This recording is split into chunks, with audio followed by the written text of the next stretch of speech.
we all we have had homework of coming up with our remaining questions for you. And after we do the check-in, we'll just go around and give the four of us a chance to say, here's what's on our mind. And then we'll sort of prioritize with you two about where to start, where it makes sense to sort of dive into that. And I'm just going to establish a circle for the check-in. Actually, why don't we do, I'm going to pass it to Heather, and then Heather, when you're done, just pass it to somebody else. Yeah, okay. So, yeah, I'm checking in from Langley Township on Fraser Common Farm Cooperative. I'm saying this for Bill. Hi, Bill. This is an organic community farm. And I'm happy to meet you and get caught up on, how we can move this forward. And I will go to Rebecca. I'm doing well. Just got back from a Pilates class and feeling a little tired, but strong. And I'm in Madison co-housing community, Arboretum co-housing. And yeah, looking forward to connecting.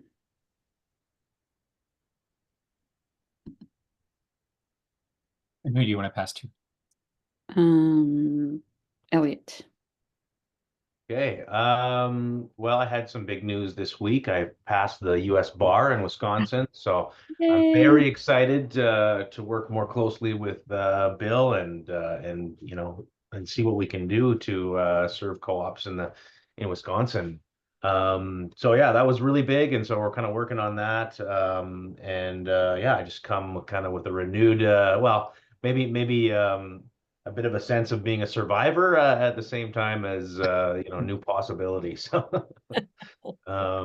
Yeah, looking forward to seeing everybody on this fine Friday, and the snow is starting to melt here in Water Valley. So Will you And who do you pass want it to pass to on to? Elliot? oh, Yeah. I'll pass it to Bill. Okay. Well, good afternoon, everyone. It's afternoon where I am. I'm in Dodgeville, Wisconsin, not that far from Rebecca, about 30 miles away. And I'm a full-time law professor at the University of Wisconsin-Madison, but I'm also a Canadian barrister and solicitor. And so I'm partnered up with Elliot. In terms of the week, my high point of the week was Tuesday, Election Day here in Wisconsin, because the voters of my school district returned me to the school board for a third term, where I serve as a school board president. Congrats. And I will turn it to Roland. I'm tuning in today from 9891 Spalding Road, Pender Island, South Pender Island, British Columbia, Canada. And it's a sunny and warm day today, and which always puts me in good spirits. So over to Ben.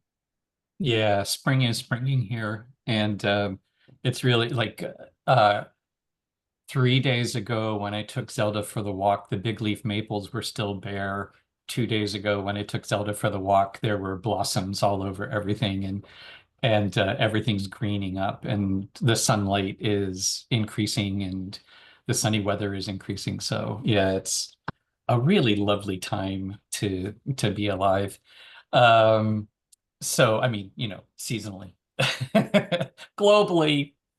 Um, and actually, I will say Tuesday was also a high point in my week, because of the good people of Wisconsin making a good choice on the Supreme Court, and renewed.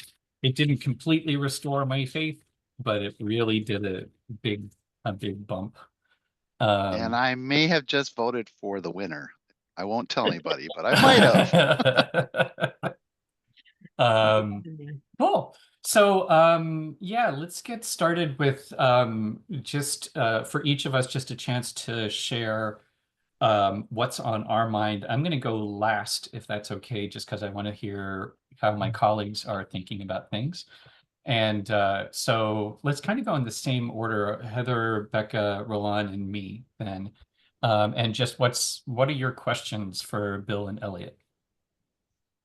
Wow, I go first. And you can always pass and we'll come back if you need I to. know it's okay. I never pass. I always think that there's a reason to go first. And yeah, so I live on a cooperative community farm, and what I'm really hoping for this Lifeboat Academy is that we can work on a structure that allows us to have full agency of our future and allows us to have diversity within our group. And I know this is a really tall order, and acknowledges and recognizes that we all have something to contribute that is of value to the whole. And in I know that in our culture, there tends to be more value put towards economic contributions. And we're hoping to, or I'm hoping to, attract people who see the value in other people doing the work to make this happen and see themselves as kind of co-producers of this project. And I'm looking to you, Elliot and Bill, with some excitement. I had a little bit of doubts at the beginning, and the last time that you spoke, I thought, yeah, these people understand what we're trying to do, are in alignment with us, and maybe there's some creativity that the two of you can bring. I am not really good at the fine details of the legal language and legality, so that's not what I bring. I bring the kind of pretty deep experience in how we collectively come together and manage a community farm that's been going for over 40 years. We've gone through lots of difficulties and ups and downs, and right now we're in a really, really strong place. So I'm happy to bring that experience to the group. And do you want me to name someone, or have you got somebody else in mind I there, think Bill? just go on to Becca, kind of that. Okay, Becca.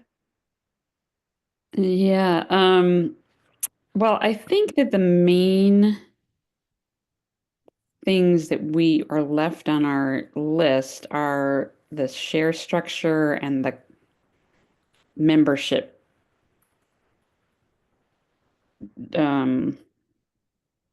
categories and how those relate to each other and how we can make them so that we accomplish what Heather was just saying about, valuing all the different kinds of inputs and not trying to move gradually or somehow towards a less capitalist way of doing things, while still living within a capitalist system. Over to Roland. Yeah, likewise, translating the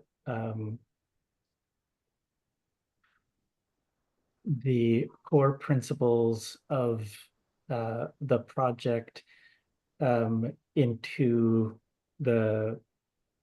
I guess, well, I don't know. Anyway, I'm going to say it, and it may make no sense, and I will clarify if needed.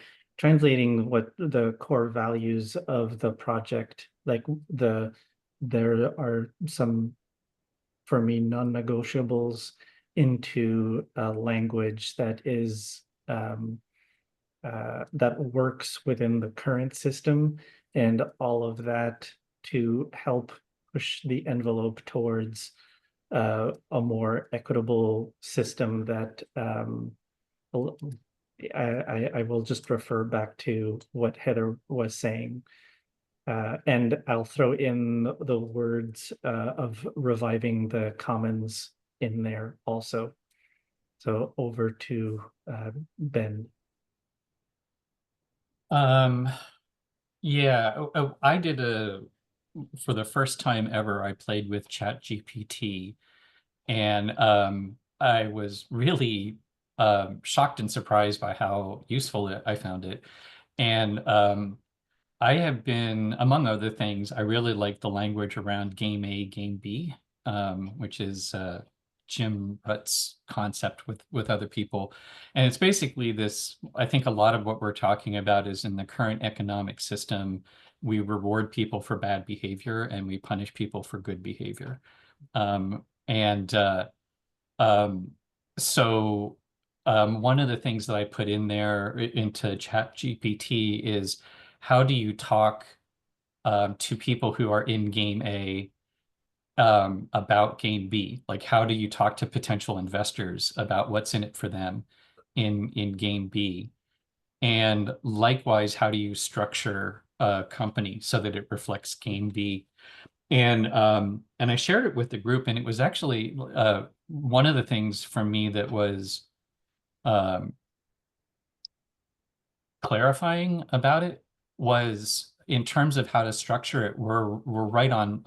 AI agrees we're doing the right thing, and that it has to do with making sure, basically, I think it looks in most respects like I'm going to say traditional multi-stakeholder co-op, where it is employees have a stake, investors have a stake, community and users have a stake, and that's represented in the share structure, and likewise in the governance. And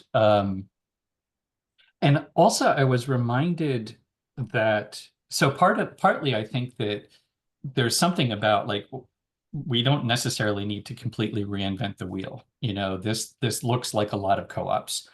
Um, and and there were some concepts that one of the original ideas that so we went back and forth for a while about whether to incorporate as a B Corp or a co-op.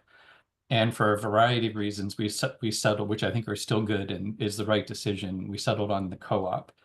But I think that some of what we're challenged with right now is that B Corp foundation, that we are looking not just at financial return, but we're looking at triple bottom line return. So one of the things is there a way, how can we incorporate legal language in there that basically makes it instead of a B Corp, a B Co-op? But it has that same, when you're signing on to this, you are signing on to triple bottom line investment. And the other thing too is one of the original motivations here that came up in the ChatGPT was the idea of a social impact bond. That concept was something that I, from the very beginning, thought this is a really useful way of thinking about it because we're investing in the social benefits. That's actually a tangible, measurable return on investment.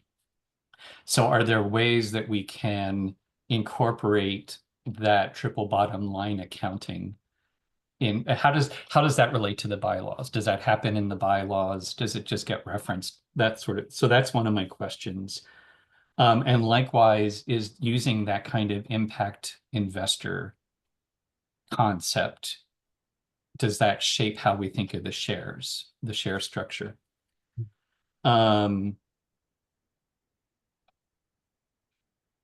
I think there were a couple concepts that came up in the chat GPT that I'm not really familiar with. So one is revenue sharing agreements and revenue-based financing.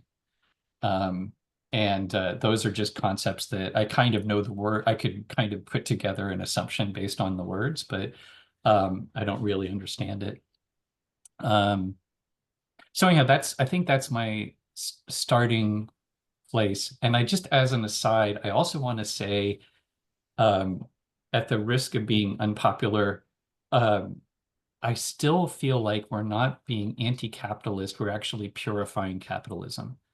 Because I think capitalism is really about, it is supposed to be about increasing the capital, the means of production and, livelihood. And I think really the current system is no longer capitalistic because it's become so monopolistic and rent-based.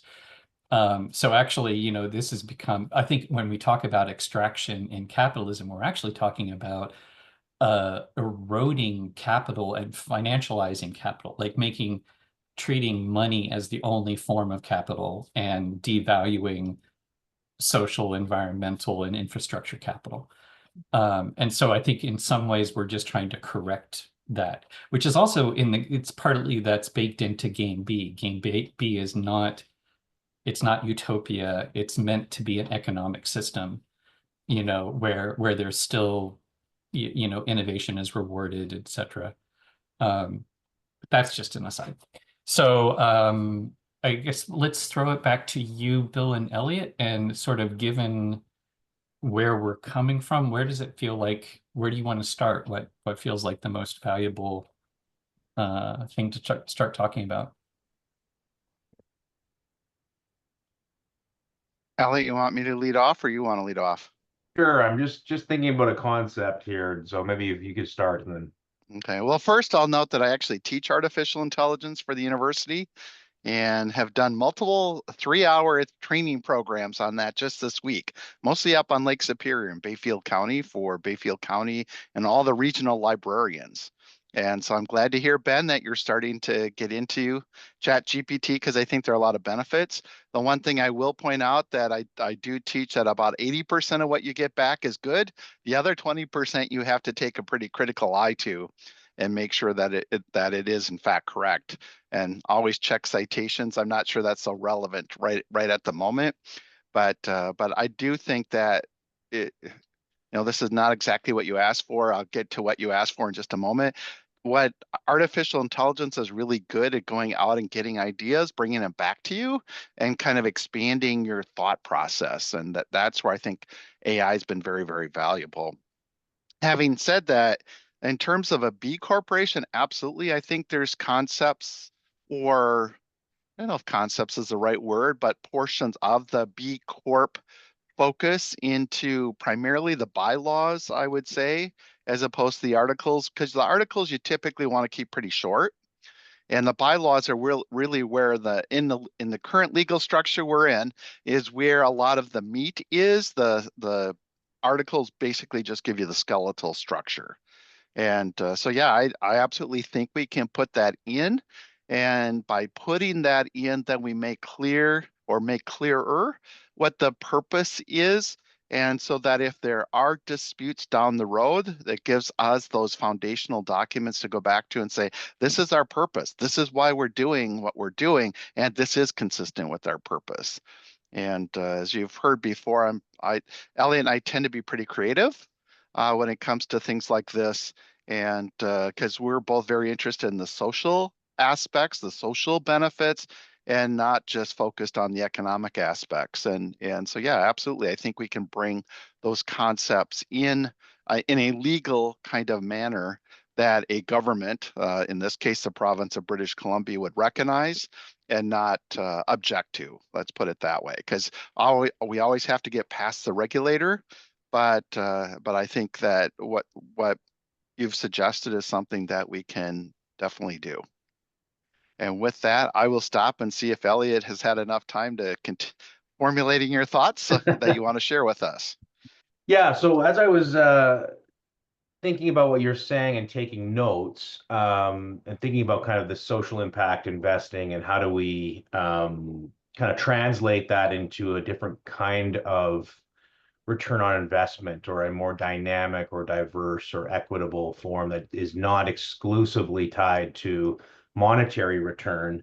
I started thinking about, okay, well, what are different benefits an investor or stakeholder could receive from their investment of money or other in-kind contributions. And there's a few things that we could kind of, I think, delineate maybe a little bit more clearly in agreements, possibly in the bylaws as well, at least in summary form. And those would be just a few off the top of my head. There may be more, but these I think are the broad categories. So we could obviously have the social impact aspect. So the B Corp style reporting to I would guess more progressive investors that want to see environmental impact, want to see social impact, and you could certainly provide that as a return. And then there's also use rights. So I know we had a kind of a dynamic idea of how this property was going to be developed and used. So things like accommodation or property access, or time on the property and ways to access the property could also be a benefit. Also service rights. You mentioned education, so courses, programs, different maybe different kind of social meetups, something that gives people value in terms of their connection to a community.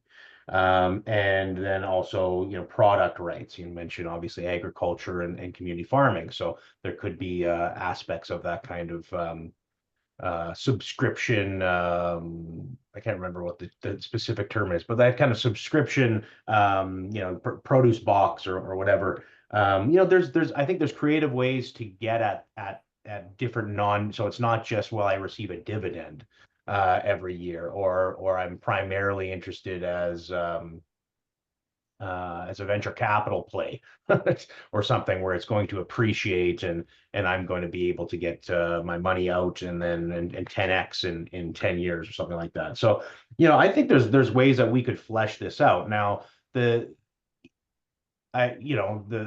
warning is that obviously money is much easier to hold people accountable to as a metric, whereas some of these other categories may be more nebulous in terms of investor expectations, and there may be questions and confusion and potential issues that arise. But I think maybe this is where we're starting to get at something of kind of like, how do we define different kinds of benefits that investors could get at, and that also kind of informs potentially our business plan and how we set this up, and what kind of agreements we can have where we translate these things into things people consider as value that are also to some extent measurable in terms of expectations, and we can get it, I think, something that is a little bit more objective, at least objective sounding, and get that fleshed out in legal documents, bylaws, agreements, etc. So those are my initial thoughts. I don't know if that resonates with anybody, but it's kind of a way I start to think about how do we break things down into certain kind of rights and responsibilities in terms of either agreements or kind of property rights. Mhm. Mhm. Thoughts, questions from anybody? Yeah, I'm very familiar with cooperative structure. I'm not resistant at all to being a B Corp if we're going in that direction. No, No, it's what I think we can do B co-op. Yeah, bring Okay. in aspects of a B Corp into a cooperative. So when you were saying that, it's really easy for me to understand and know how to do it when we have a cooperative structure that has those privileges, like an education share, a community share, a dig in the dirt share. We've got examples of this in cooperatives where, and it fits to me with sociocracy because these are the circles of people who are farming the land, like who are providing education on the land. And of course, they overlap a lot, but they can be actually distinct. And the difficulty always is in going this direction is that money is very easy to measure. And what's not easy to measure is commitment and time. And you can get really nerdy about that. And people have and then got into the weeds about how much time have I put into this, keeping timesheets and all that. So somehow being creative but real about what are people actually contributing without being judgmental, is kind of, I think, the challenge in all of that. But in terms of the shares, it seems to me to be pretty easy, you know, to separate out the functions on the community and have these circles of people who take that on as Mhm. and who have aims, as we say in sociocracy, who have aims. What are we doing? Who have a domain? What are we charged to make decisions about? What do we have the authority to make decisions about? Mhm. So I kind of respond, I think we're almost there. We just need you guys to say, what does this look like legally? Yeah, one of the things I was thinking about too when I, read through, when I think about multi-stakeholder co-op structures and, things that I've read in the other bylaws that I was Frankensteining together, there is an element of, what do I want to say this? There are some things that I feel comfortable kicking down the road a little bit. And, one of those things is if we make it clear that, basically it's all profit, that the dividends, I don't know how, I probably, this may be confusing language to people who know the actual meaning of all these terms, but it's like, it's not so much dividends as profit sharing. It's all profit sharing. And so what we're distributing is only the profit that is produced. And again, going back to that kind of pure capital, is that, that there's sort of a limitation that we can never decrease the social, cultural, environmental capital of the organization. So we can't give profit if it comes at the expense of, the quality of the soil. And, kind of as a high level goal that's easy to agree to. The measurement and everything might be a little tricky, but that the measurement part of it, I feel that's where the culture comes in, and likewise the scale. I think we are talking about, my hope, my expectation is that everybody who is investing in this project has some sort of affinity with it as a, like they're actually interested in this as an experiment. And, they're not just thinking about it as an investment. And, partly that's also our, what do you call it, securities situation anyhow, right? Like it, we really need investors who are thinking about it as a, something like impact investors, that they're investing in it. They might want, they certainly want benefits for themselves in it, but they're also thinking about more than just their own financial return. Yeah, so I guess what I'm saying is I feel like I know in some of the bylaws that I've read, is for a co-op, you're only talking about the surplus, and as long as there's an understanding that some of that gets reinvested, some of that gets community, some of that's directly reinvested in the enterprise, some of it is invested in the community, some of it is returned to the employees or the people that have contributed effort, and some of it goes back to investors. And then figuring out what a fair distribution of the profit is, as long as that profit is not extractive, as long as that profit is not coming out of unsustainable agricultural practices or unsustainable social practices, then yeah, let's divide it up and what seems fair. Anyhow, I think I'm rambling. So anybody else have any thoughts or questions? Yeah. So I think part of where we were getting stuck and confused was what's the relationship between, I mean, what should the different classes of membership be? What should the different types of shares be? And what's the relationship between those two lists? Like, is that a one-to-one correspondence? Like each share class is a membership subgroup. And part of the issue is that by design, we want people to be able to have more than one kind of share if they have both financial and labor equity, for instance. And how does that then affect the voting or decision-making governance structure?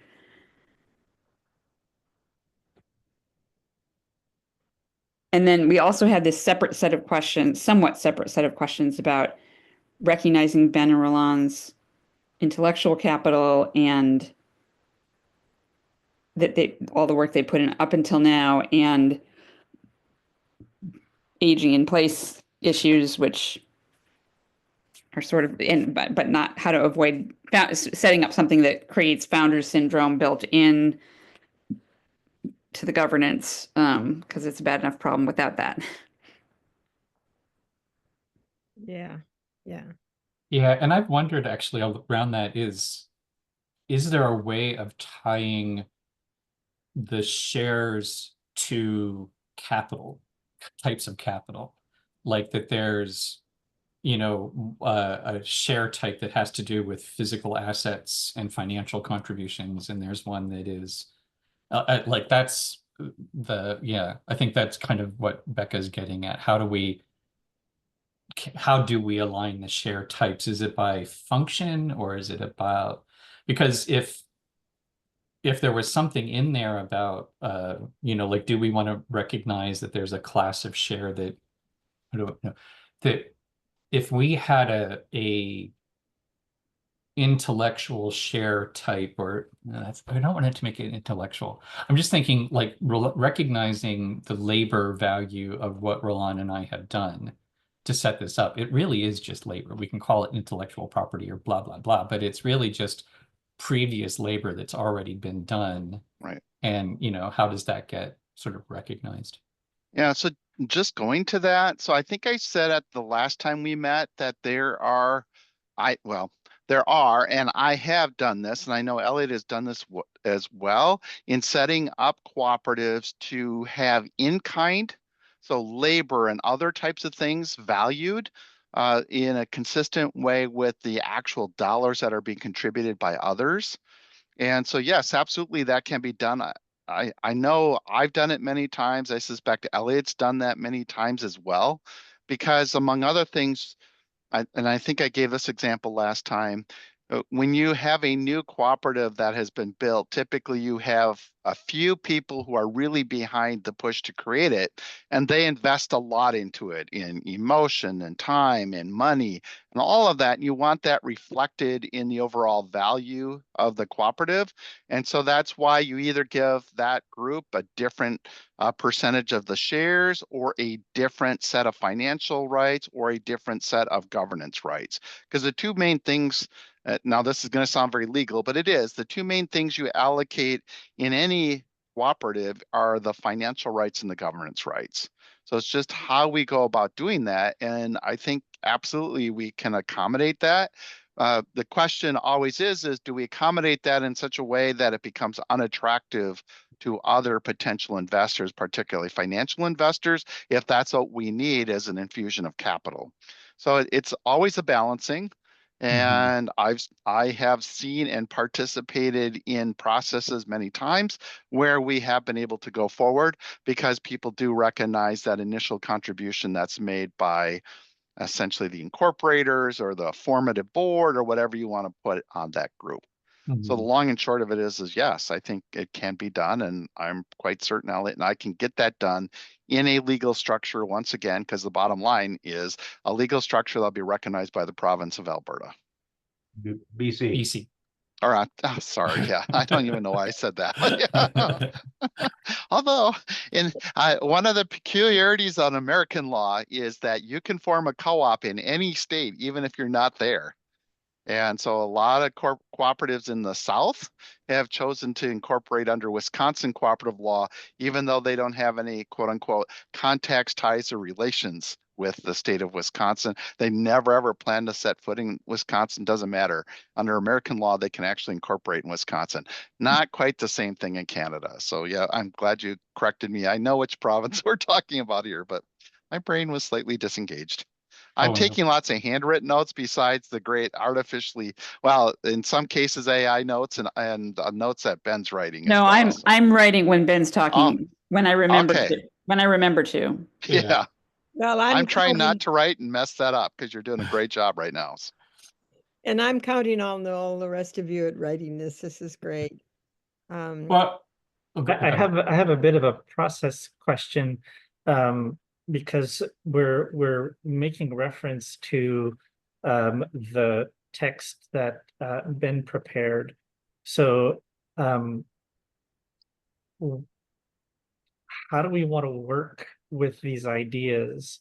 Is it better just to talk about it, sort of like make reference to the text and then talk about the ideas and then rewrite it, or like, so what are we doing with the work that's already been done, or rather, how does it fit into moving forward? And I'm asking this, I don't want to, I think that I like the direction in which the conversation is going.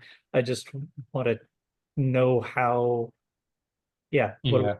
how are we working with it? Yeah, the notes inform Elliot and me, besides my own notes that I'm writing in cursive, so no one else can read them probably. But that helps inform us as we're putting the legal structure together.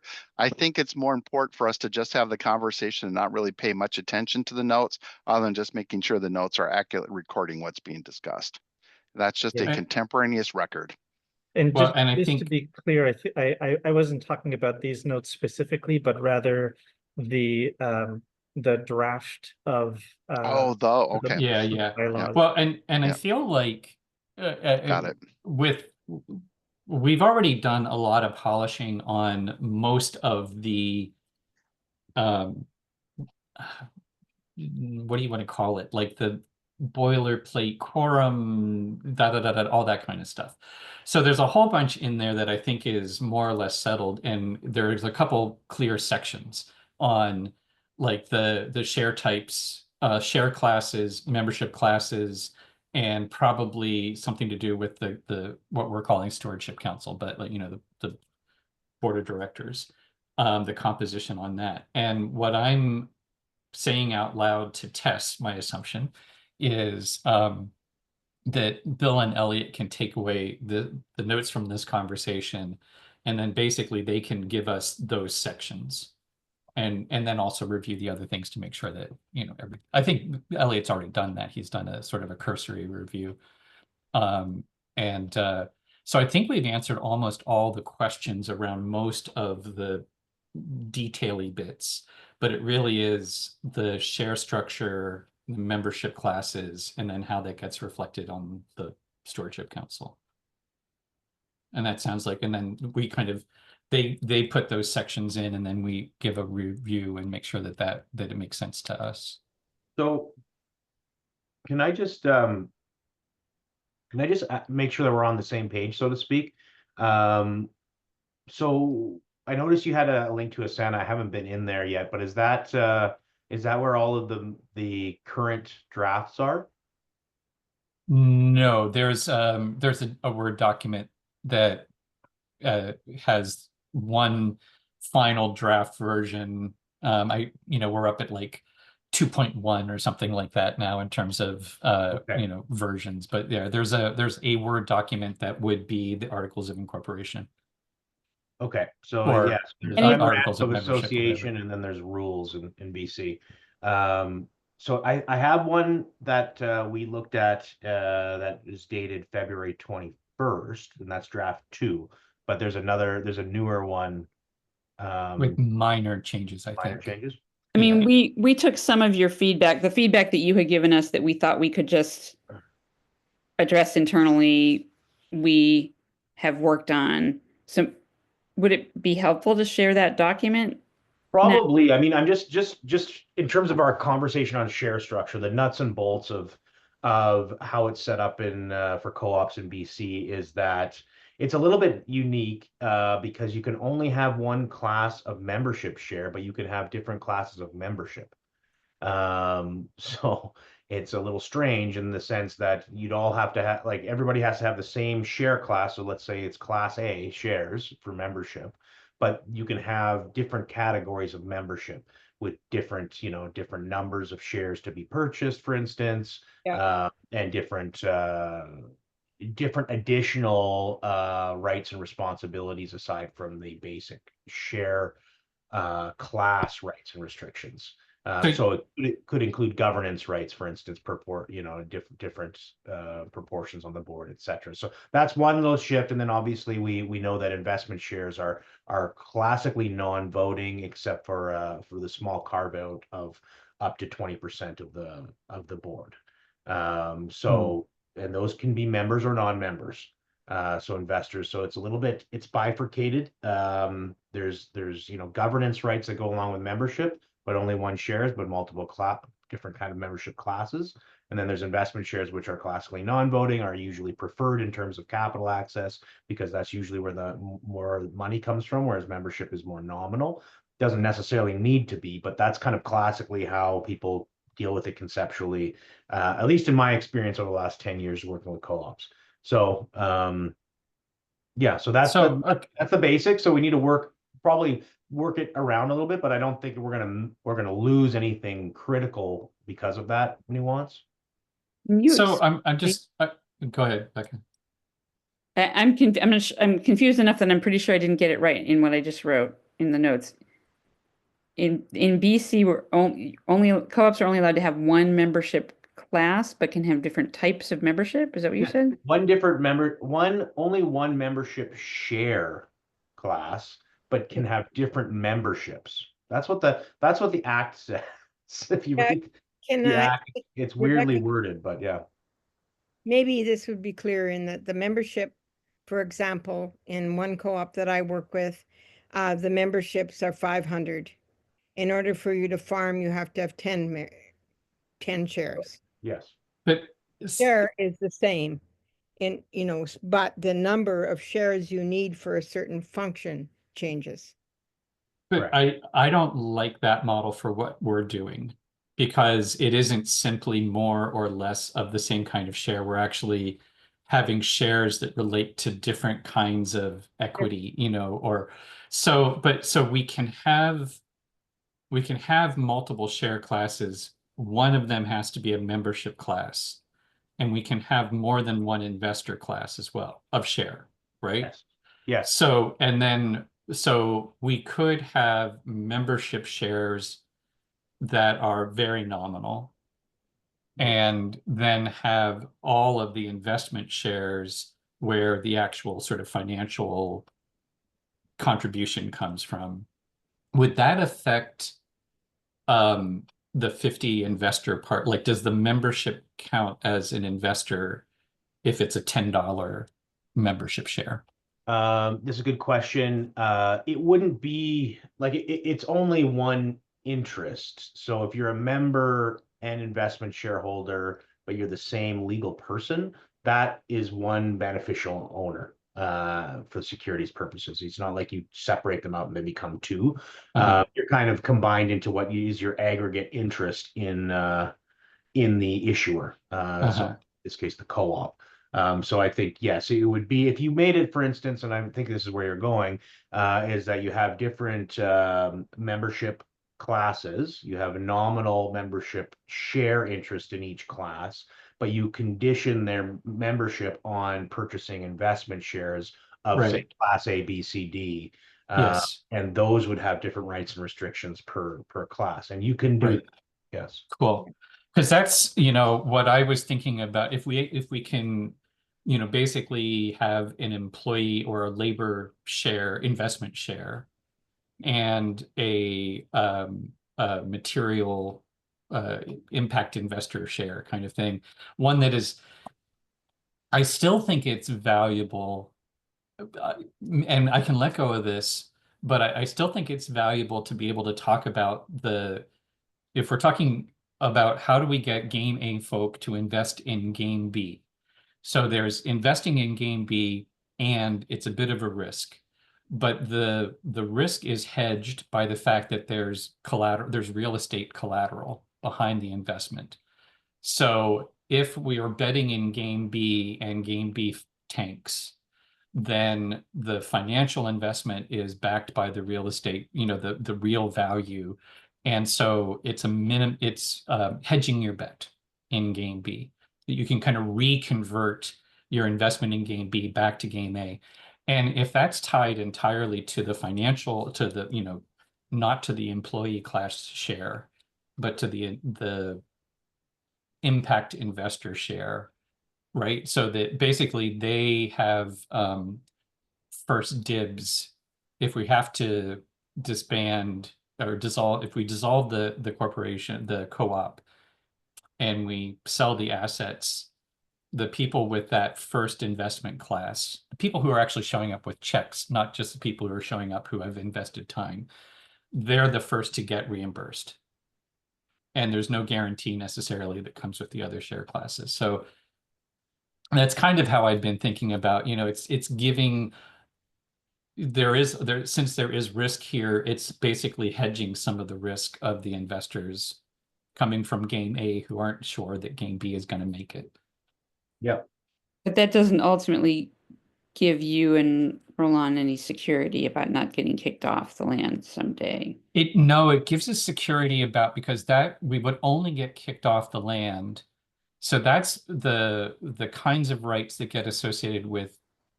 So how I've set it up originally was game A are the people with money who are buying the property. Or sorry, share A's are the people with money who are helping to buy the property, where they get that as collateral. And share B are employee class share, right? So they're the people that are putting the labor in. But there are tenancy rights, access rights that come with the game. Sorry, my brain is getting all fuddled. With the Class B shares, you can't get kicked off as long as the entity still exists. The only way we would get kicked off is if we had to dissolve the company. And if that's the case, then, then everyone has to find, some sort of alternative. So, it's trying to sort of like balance the risk that different people are taking. Anyhow, it's just for what it's worth. No, it's important. At some point I wanted to, this is not relevant to this discussion, but at some point I wanted to be transparent, with those people who don't know me, is that I am extremely skeptical about profit when it comes to particularly the style of, I think we can be hugely successful. But whether we are profitable and talking about profit in that way, I am skeptical. So I just want to let you know, is we're creating all of this on the idea that somehow we're going to be making this money, can, pay people back and do all this that I don't see on a community farm. And if I'm wrong, and Ben, you might be able to counter that, that doesn't mean that I don't think we should be doing this. Absolutely, we should be doing this. But if we're doing this as a model for other people and say, yeah, we can do this, and you can invest, and you will be protected, your investment will be protected. We want this to succeed, and therefore they won't be getting a profit out of what they've, contributed. Well, so I'm going to counter that with partly, I think one of the things that I am advocating for, and Heather, you and I can go back and forth on this one too, but it is obviously a community farm is not going to make a profit. That's why we are not a community farm. Right. We are, in fact, a social enterprise that is an agro-eco-edu-tourism retreat, right? That we make our money based on modeling sustainable agriculture, but giving people an experience of what it is to be in Game B. So it's really, and we're already modeling that here. We don't produce very much food at this point, but we produce a lot of experience of people that come who, and it's not just the farming, it's the sociocracy, it's the daily circles, it's the conversations that we have about the poly crisis and what we can do individually. It's about how we, and it's also about the Lifeboat Academy as the network of lifeboats. So there's what we're actually selling, which I think can be profitable, is the experience of people getting to taste what it's like to be in game B as opposed to only seeing game A as the option. And there's lots of ways that that can be, monetized. So there is, I think, the potential, and one of the things that Roland and I have been inspired by from the very beginning is this idea of the Golem Trust, which is there's no reason why the sustainable agriculture or sustainable living shouldn't be economically viable. That is completely a game A, artifact.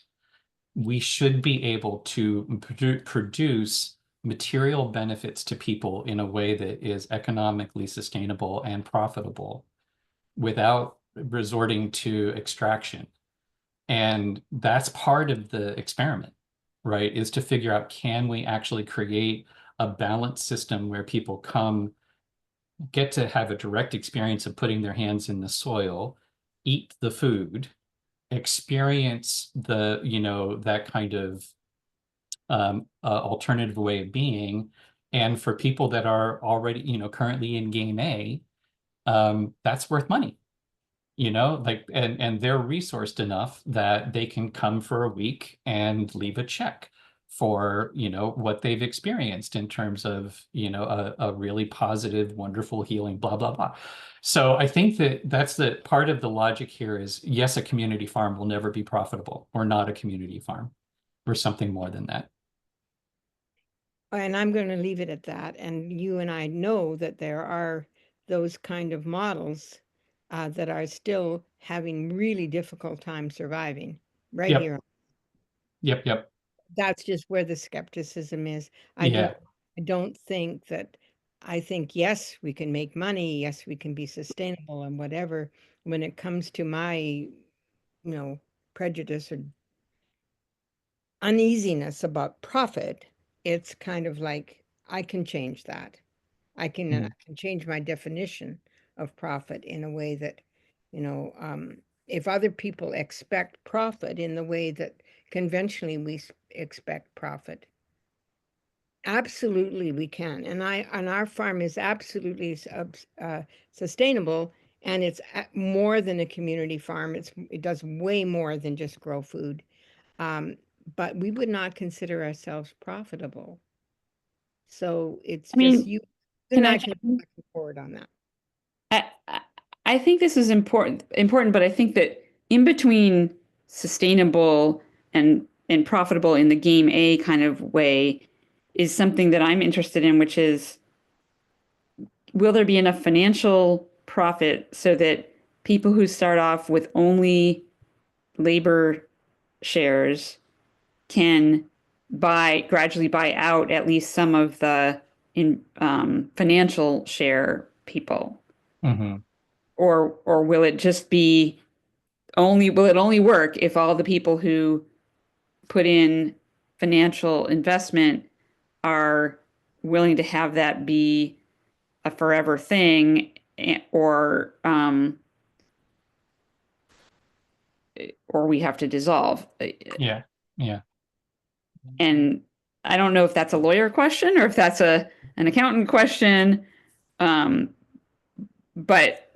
I think we want, for the lawyer question, I think we want the structure set up.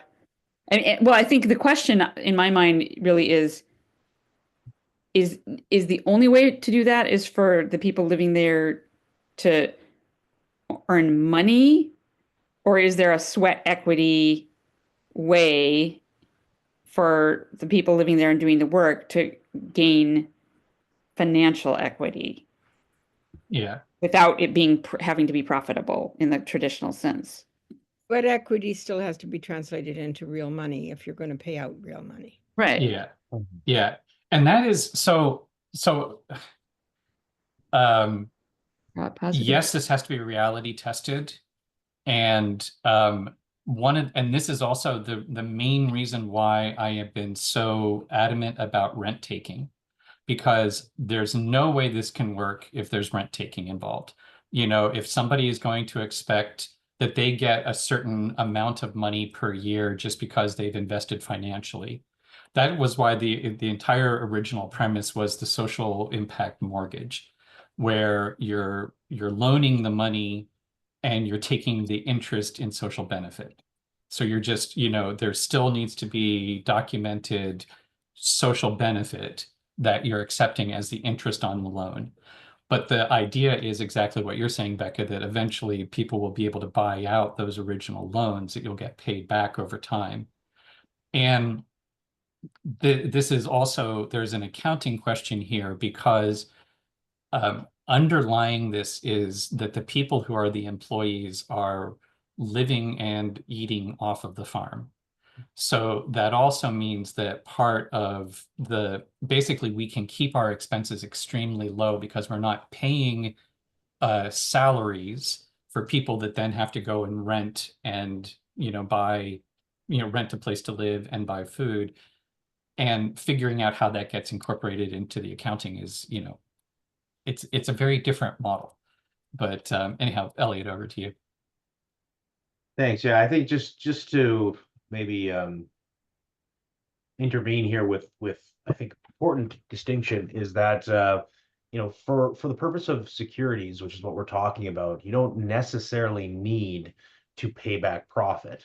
But it depends on the terms of the securities, right? So a security is just an interest in ownership, basically, in the issuer. So it doesn't necessarily mean that you promise a profit return. We often talk about return on investment as an incentive to acquire securities, right? But it is not a required aspect of it. So, if you want to give maximum latitude to the co-op, for instance, equity is the game to play, because that you can build in policies, you can build in board discretion over how, if any, surplus is paid out to avoid the big P word. So, or it can just simply be, you could use a bond and it could be an interest-free loan, in which case you only ever have what you put in potentially as a security interest, right? And you could make those, and you could have various terms in here. It's just the negotiation between those that you wish to invest, wish to provide capital, and what you're able to actually take on, and you need to be realistic about that. And it has a lot to do with what your business plan is or your operational plan is. But yeah, I don't think we need to get too caught up in the profit conversation. If that's not what you're about and that's not what people necessarily need in order to invest, then we can do other things, and we can focus on fleshing that out in terms of policy, in terms of how we think about this, and how we make decisions on the basis of surplus, and what kind of benefits people get out of it at the discretion of the board. And so then the game is, you get governance rights and you vote and you exercise democracy, and that's what ends up determining how benefits get allocated, and obviously how obligations are also met. So yeah, I think you can lean into democracy here if you wish, and let the kind of chips fall where they may to some extent, without promising a really rigorous, really inflexible return on investment that includes profit, or only financial incentive. So that's something I think to think about. But just to kind of, I guess, make the point here, like, I think these conversations are excellent. I think we're a little bit aware that, there's a lot of time, and we can cover some of the same ground over and over. And I think some of that's been expressed already today. We can take these documents away, if you provide us with discretion, and we can work on this, and make the substantive changes where they're required in the legislation, but preserve your basic thinking in the documents, or not the basic, but the foundation of your model, and come back to you with that, and hopefully that gives us enough momentum to get this across the finish line, at least to a point where you have something now incorporated, and you can be working on the governance side, and talking to potential prospective investors about what they would need in order to invest further. But I think you've done a lot of thinking, and I think we've done a lot of that, and so I just want to make sure that, like, I don't want to, I know our time is expensive as well, and so I want to make sure that we're putting the best use of that time forward, Right. and Yeah. getting the most value too. So Yeah, I think that's, thank you very much for that, Elliot. And because bringing us back to originally we wanted the bylaws so that we could have something to show to potential investors and say, does this work for you? If not, why not? So yeah, I think having something it gives us something solid to work from, and we'll find out when we talk to people. And also I think that a long time ago, I put together this Miro board where it was really leaning into the impact investor idea. And I think that one of the things that's getting conflated here is there is the testing the model from the long-term investment in the model. And the people who are likely to be early investors are not the same people who are likely to be later investors. Mhm. And so the community folk who may actually want to be long-term owners of this are not the people that are going to be able to risk the money right up front in most cases. But there are other people who may have more latitude, who are willing, like, Jim Rutt actually invests in Gain B stuff. And so, if we can make a compelling argument to someone like Jim, then he could foot the bill for the first 10 years and give us the time to find the people. Once you start to demonstrate capacity, that's when other people will show up and say, oh, I can buy, $10,000 worth, or something like that. So I think, really being aware of, there's like early investors and later investors, and they're not the same people, and they don't necessarily have the same interests. So but having something that we can point to say, this is either how it looks or what it would look like, where you can actually say, this is how it works, will be really more important, more valuable than getting any one of these details right. And Bill and Elliot, as you're looking at the documents, and I think that I still have questions as a US investor, as long as the US and Canada are still separate countries. Hopefully that'll be forever. Like the tax implications seemed really, really complicated. And I don't know if you guys, anyway, it might be simpler, even though I'd rather be an owner, to Yep. be to loan. And if you have some intelligence about that to give us at some point. Well, I would just note I'm an American, obviously, and I'm invested in a Canadian hedge fund, and I've been in it probably 12 years. And until I started actually doing work for the University of Saskatchewan and started practicing law, I was just considered an American. So I did not have to file a Canadian tax return. I just had to take any income that the US government would want recognized as income into income on my tax, my US and my Wisconsin tax return, and then pay the appropriate taxes. And so unless Rebecca, you have other activities going on in Canada, most likely that's the way the Canada Revenue Agency is going to look at you. And so therefore, it's just whatever income that would need to be recognized for tax reasons would be recognized in the United States. And again, I'm going to send you a long thread from my accountant that made it sound like it might be onerous for the at that time we were talking about a B Corp, so it might be a whole different with cooperative, but Yeah. it might be onerous things about having US investors for Lifeboat Academy. So I'll send it to you. And yeah, I'd be interested in taking a look at that. yeah. I know that's the advice that I got both from the hedge fund attorneys, and they sought American legal counsel advice, and then advice that I also got. And I've been filing tax returns in Canada and the United States, and the CRA has never once questioned that. That the fact that I obviously showed income from this hedge fund in earlier years and never claimed it as Canadian-based income. So I kind of say the proof is in the pudding, kind of. Mm. Yeah, I there don't know may if that's a be, Canadian idiom, but at least it is in Wisconsin. yeah, no, we got it up here too. There may be complications from securities law perspective, Right. because you're not, That's different. Yep. yeah, hedge fund would be obviously publicly listed and have all of those regulatory boxes checked. Whereas obviously the co-op will not be. And so you'll have to comply with US securities laws, which is not necessarily our area of expertise. I know on the Canadian side what we need to do, but on the US side, it probably depends on the state you're in, because you have to kind of meet the investor where they live.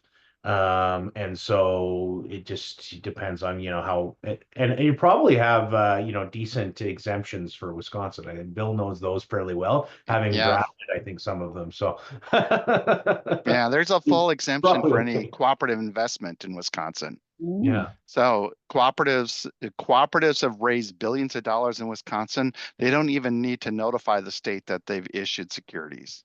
It's a full securities exemption in the state of Wisconsin. Wow. Wow. Broadest in the United States by far. That's why everybody wants Thank to. you, Bill. Yeah, and I'll just note that the reason why the legislature, and they renewed it back about 12 years ago, it's been an exemption for about 60 years. The reason why they renewed it is there's never, ever been a complaint with a government regulator. And I used to be the government regulator for the state of Wisconsin on these, because there's a different mechanism for handling disputes within a cooperative, and the state doesn't feel like it has to be so paternalistic and protect the investors. Cool. Cool. So are there other questions for Bill and Elliot before they go off and work on the documents for us? Yeah, I think we have our marching orders. So what time That's my only question. If you guys feel like you have what you need, then that's awesome. I think so. If you can, I'm not sure we have the most recent iteration. Yeah, we do need that. Yep. So we'll need that. And I take it you've just worked on the rules, which is the most important part. But did you have a memorandum of association drafted as well? It's usually a very simple think document. I'm not sure of the differences of those different documents. So okay, well that's fine. If you just share the rules, that Yep. should be sufficient. And then we will draft a minute book. We'll draft subscription agreements, membership application agreement. there are those we have, and You they're have hot those? linked. Okay.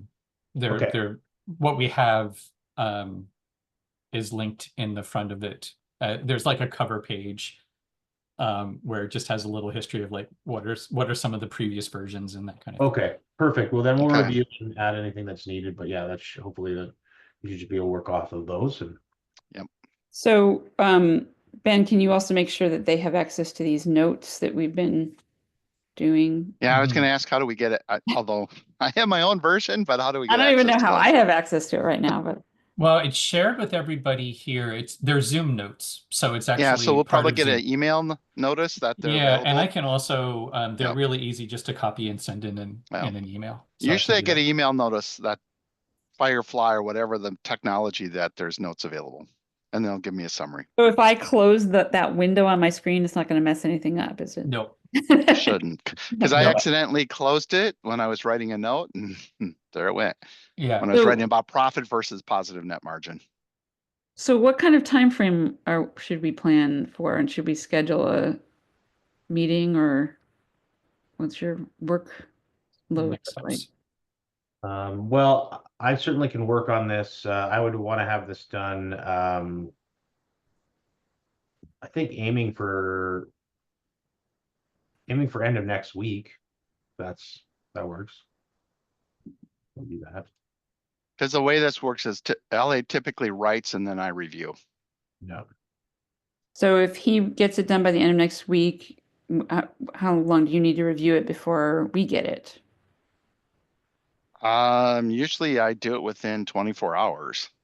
Just depends on if end of next week, if he gets it done by Friday at 5. Sometimes my wife doesn't want me working too much on weekends, but so it might be the following Monday. Maybe 14th.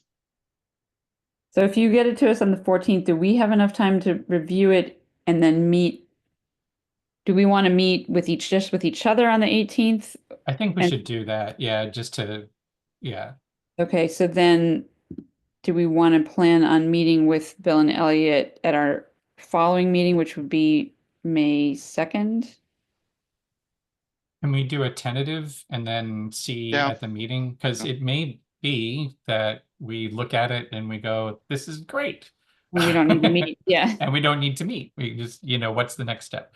So yeah, let's if you can book us for the second. Same Second, time. same time, same Yeah. time.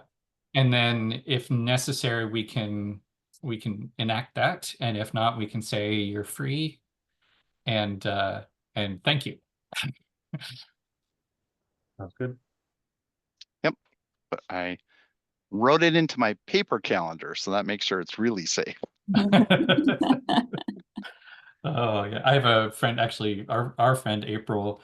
Her calendar system sometimes deletes her electronic one, sometimes deletes her calendar items, and then she doesn't remember, and it's a mess. Yeah. My problem is I sit on the board of several cooperatives, as you well know, and one of them has $500 billion in assets, and they don't want me sharing what's going on there on other calendars. And so the only way I can have everything together is by writing it on a paper calendar. It's not because I'm old school. It's just the only way I can get around all those security requirements. Wow. Yeah. Thank you for that clarification. Yeah, yeah. I think I told you I'm teaching AI, so I'm not that old school. I didn't think so. I do laugh that I have gray hair and I'm the one at the university, the lead teacher of artificial intelligence. So yeah. It's so cool. Yeah. All right. Awesome. Well, thank you. I think Yep, we're thank you. good to go. Okay, excellent. Well, Thank you everyone for have your a great time, and weekend. this was a pleasure. I'm looking forward to what comes back. I will send you something today. I'll send you the Okay. draft today. Awesome. Thanks. Okay, excellent. Okay. Thank you. Okay. Great. Have a great Thank you, weekend, everybody. Bye, everyone. Yep, cheers.